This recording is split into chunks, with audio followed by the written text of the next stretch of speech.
Dreams didn't make us kings. It was clearer than a memory. Dragons did. Hello, ladies and gentlemen. I'm not editing this out. When I start recording, my dogs start losing their shit. This is just perfect. This is how I feel when I think about Game of Thrones right now. It's just a complete sense of defeat. I was a fan of George's work since before the HBO show came out. So that's just giving context to how crushed I was at the season 8's ending, which conveniently aired at the 14th of April 2019. April is the name of my ex-girlfriend. It also ended at May 19th, and May's my birthday. So Dan and David were like, how do we really fuck with this dude? just this one dude. This one dude needs to be fucked with on every emotional level possible. But fine, I digress. We're not here to rant about why season 8 sucked. If you think it was good, please get the fuck out of my channel. But we're not here for that. We're here for the future.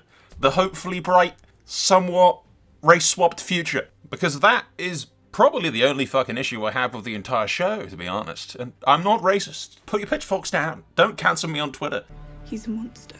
To quote one of the showrunners, the decision to race-swap members of House Velaryon was done in order to avoid another bunch of white people on the screen. You can't see me doing the air quotes, but I am. Now, originally, my response to this was meh. They're probably just doing the same thing that HBO did with the Greyjoy girl. They changed Asha Greyjoy from the books into Yara Greyjoy, so that people wouldn't be confused. Not that that helped Theon. Riding behind the woman, begins pleasuring her with his fingers. Yara! So I just thought, they think their audience is stupid. People aren't going to be able to distinguish between House Velaryon and House Targaryen, because they all look the same, they're all Valyrian. As much as I like the Seahorse people, because that's what their house sigil is, as much as I like the Seahorse people, they're bloody confusing names. We come from Valyria, we are Valyrians, let us name our house Velaryon. Like, Jesus, that's creative. But I have the book for this, so that you know I'm not talking out of my ass. One moment. It's around here somewhere. It's underneath a pile of books and covered in dust. So I'm gonna, like, if I move this, is it the book's gonna, like, fall? Ah, my guitar! See, a real professional would have, like, prepared and de-dusted their fucking law books before they started recording.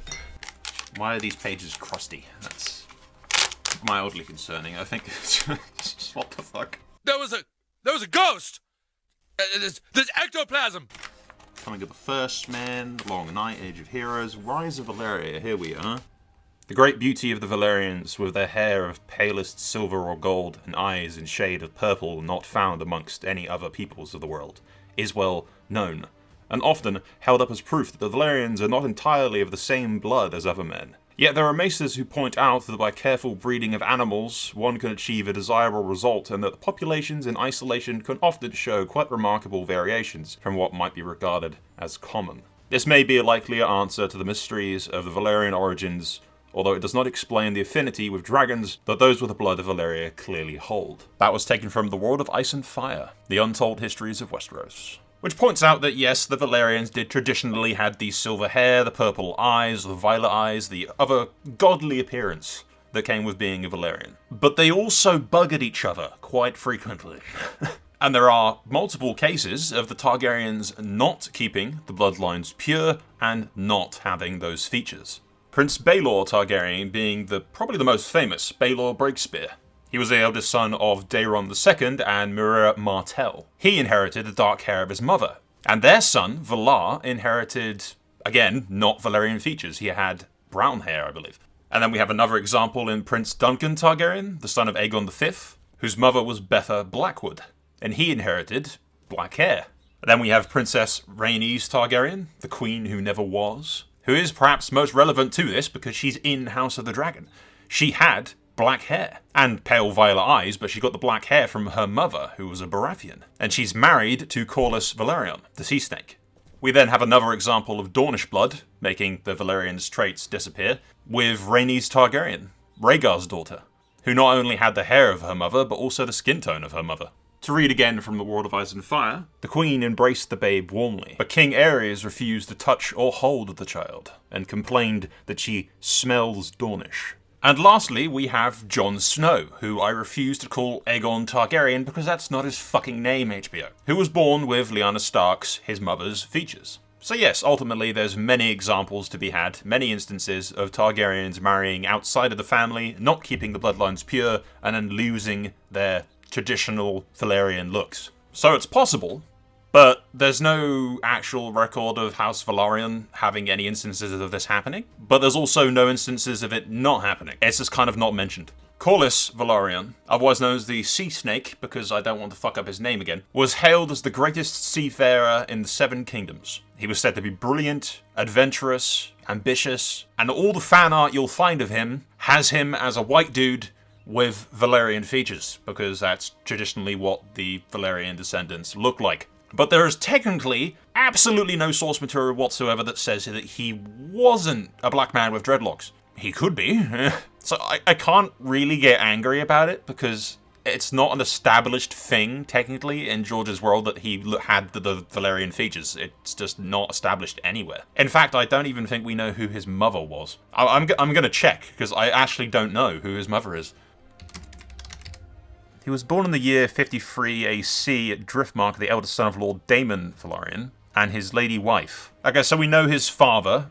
His mother is not named, but we do know Daemon's mother. Daemon's mother was Lady Alara Massey. And Massey is not a Valyrian household. So, technically speaking, assuming that Massey wasn't Valyrian features, and then Daemon inherited non-Valyrian features, then Corlys, the Sea Snake, could also have non-Valyrian features. It's actually technically possible in the law. The Sea Snake could have inherited those looks from his grandmother. It's possible. Aha, here we are. She had been a beautiful child, all men agreed, the daughter of the mighty Aegon Velaryon, Lord of the Tides, and his lady wife, Alara of House Massey.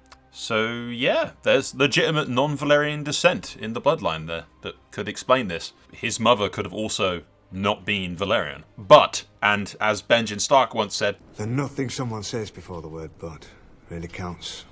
But here's where things start to fall apart, and I'm not just talking about the dogs. Baelor Targaryen, in House of the Dragon, portrayed by an actress who is very clearly not Valyrian, but in the books is described as being very clearly Valyrian. To again read from Fire and Blood, Lady Rhaenyra gave birth to twin daughters, Prince Daemon's first true-born children. The babes were small and sickly, alas, but both had fine features, silver white hair and purple eyes. So clearly, Baelor Targaryen inherited her father's Valyrian features. And this is just a carry-on from the fact that they changed the race of the Sea Snake. Because despite the Macy connection and the possibility of it being technically believable, I do believe it boils down to, and I quote, avoiding another bunch of white people on screen. A statement which is, you can dissect that yourselves, I'm not touching on it. The decision is ultimately excusable within the realms of the law, and hopefully it's not a hindrance on the story. Too often these days do developers and show producers and big companies push diversity into things and forget about everything else. You still need good writing to make a good TV show. Just throwing diversity in there, like, you can't just make a cake with just shitloads of sugar. It's not the only ingredient. You can't serve little Timmy a pile of sugar for his birthday party and then act surprised when he looks at you and goes, "Oh, but Dad, where's the cake?" And you just go, "Shut up and eat your cake, Timmy, you little bigoted shit." Also, as a side tangent real quick, HBO, if you're watching, Criston Cole is not of Dornish descent. It's on your website, lads. Your website says that Criston Cole is of Dornish descent. I hate to break it to you, but House Cole is from the Dornish Marches, which is in the Stormlands, which means he's not Dornish. Although I do think the casting choice is pretty spot on. Like, all we know about Criston Cole, really, is that House Cole is a vassal of House Targaryen in the Stormlands, and that's about it. So technically speaking, sure, he could be descended from Dornish. It's a bit weird because the Dornish Marches hates Dorne, and Dorne's independent at this time. But I guess it's not too far of a stretch for House Cole to have humble origins. Even the people they serve, House Targaryen, originally were lowborn. The first Targaryen, after all, was just some random messenger for the Storm King who was named a lord. So, humble beginnings, I guess. I can only make the assumption that George R.R. Martin has in fact signed off on all of these little made-up things. And to be fair, they do kind of need to fill in the gaps with lore to make up stuff. And although people have been giving George a lot of shit for working on the show instead of just shutting up and writing the book that we've all been waiting for since, like, how long has it been now? July 2011. It's been like 11 fucking years. Jon Snow has been bleeding out of the wall for 11 fucking years. Someone kill me, I want to die. Can I like take back the next part of the script that goes on about how I don't blame George for being hands-on with the show? It's always a little apprehensive when you turn your baby over to foster parents, but I'm involved in this. Translation, I'm not going to abandon it like I did last time. It's great to have Ryan, who's a great writer, and someone who really knew my world. He's going to do his best to remain faithful to it. You sure about that, George? You real sure about that? Because you said that about Dan and David as well, and look how that fucking turned out. But I think I'm in good hands with Ryan and Miguel. George said, silently shitting himself in the inside, hoping to hell that it's not another D&D situation. I'm not a religious man, but in this instance, I think prayer is acceptable. Dear God, just stay out of my way. But seriously, this is the face of a man who has had his child molested once and is afraid it's going to happen again. He's not leaving the daycare this time. There's always a certain trepidation when you're going to sign the deal. You know, I liken it to a mother sending her children off to, daycare for the first time. I mean, you had this kid, and he's your kid, and you spent all the time with him, and you've been in charge, and now you're entrusting them to strangers.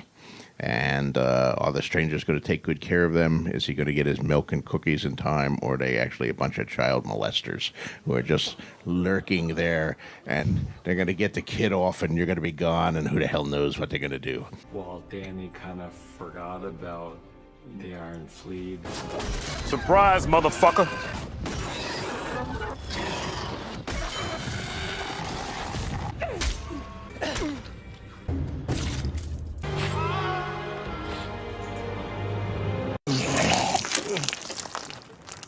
I swear to fuck, George, if you leave the daycare again, I'm gonna fucking kill you.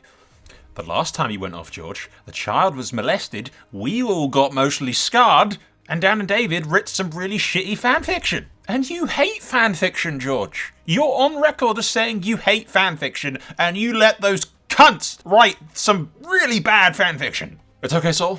Breathe. It's been years. Breathe. It's okay.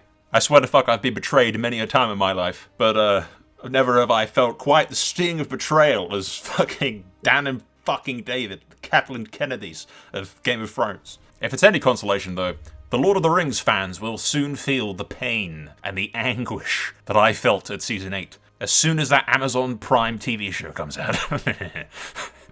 Suffer as I have.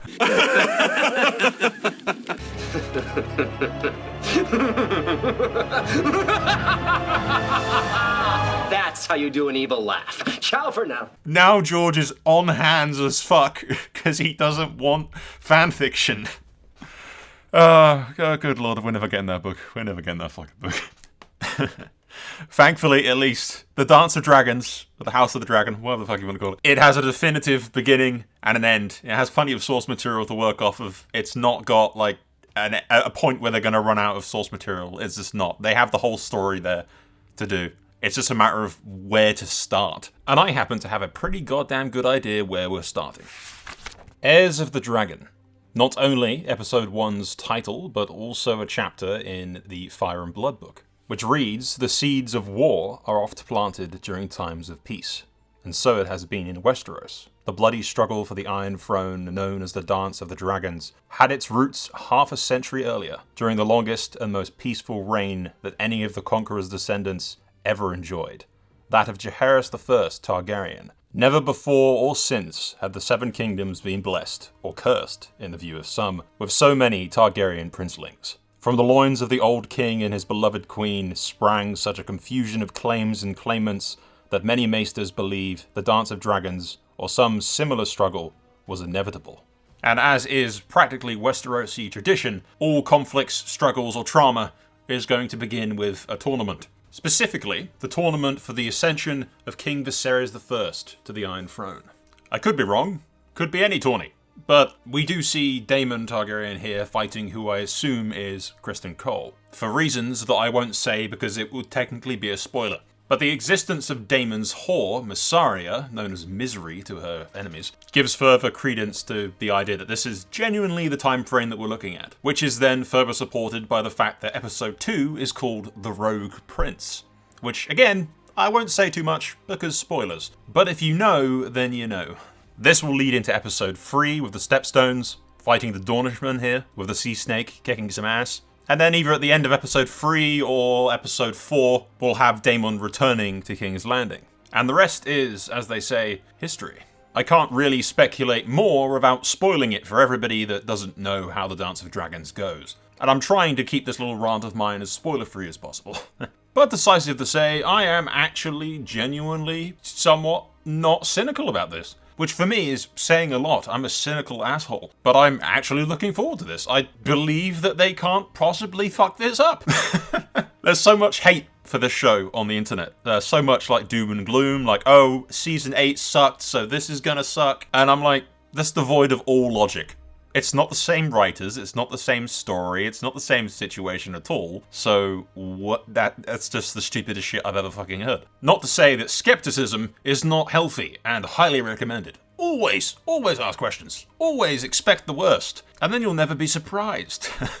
It could be that by the time we get to the final season of this, that the writers will get an offer to do a Star Wars show, and then they'll just destroy everything. George R.R. Martin once trusted D&D not to fuck him over. George Lucas once trusted Kathleen Kennedy not to piss on his legacy.